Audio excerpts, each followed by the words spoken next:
بسم اللہ الرحمن الرحیم۔ محترم ناظرین، صحبت اور غسل جنابت کے کیا مسائل ہیں؟ ایک مرتبہ صحابہ کرام رضوان اللہ اجمعین کے درمیان غسل جنابت کی بحث چل نکلی۔ ایک جماعت کا خیال تھا کہ غسل صرف دخول پر فرض ہو جاتا ہے، انزال شرط نہیں۔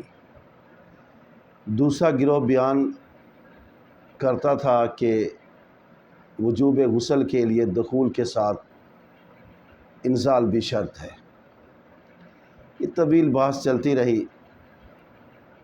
کسی فیصلہ کن موڑ یا نتیجے پر نہ پہنچ سکی۔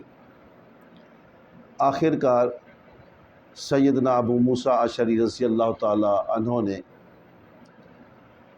اس مسئلے کے حل کی ذمہ داری قبول کر لی۔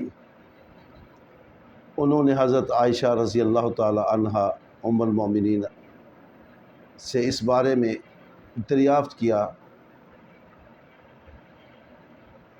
حضرت عائشہ رضی اللہ تعالی عنہا ام المومنین نے فرمایا: اذا جلس بین شعبها الاربع ومس الختان الختان فقد وجب الغسل۔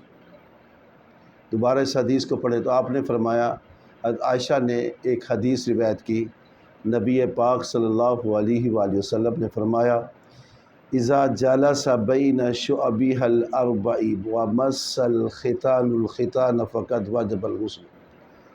جب مرد عورت کی چار شاخوں کے درمیان بیٹھ جائے اور اس کا محل ختنہ عورت کے محل ختنہ کے ساتھ مس کرے تو غسل واجب ہو جاتا ہے۔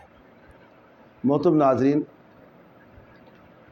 یہ مسئلہ ثابت ہوا کہ صرف دخول پر مرد اور عورت جنبی ہو جاتے ہیں اور ان پر غسل واجب ہو جاتا ہے، انزال شرط نہیں۔ رسول اللہ صلی اللہ علیہ وآلہ وسلم نے فرمایا، جب مرد عورت کی چار شاخوں کے درمیان بیٹھ کر صحبت کرے تو غسل واجب ہو گیا، اگرچہ مادہ منویہ نہ نکلے۔ آخر دعوانا ان الحمدللہ رب العالمین۔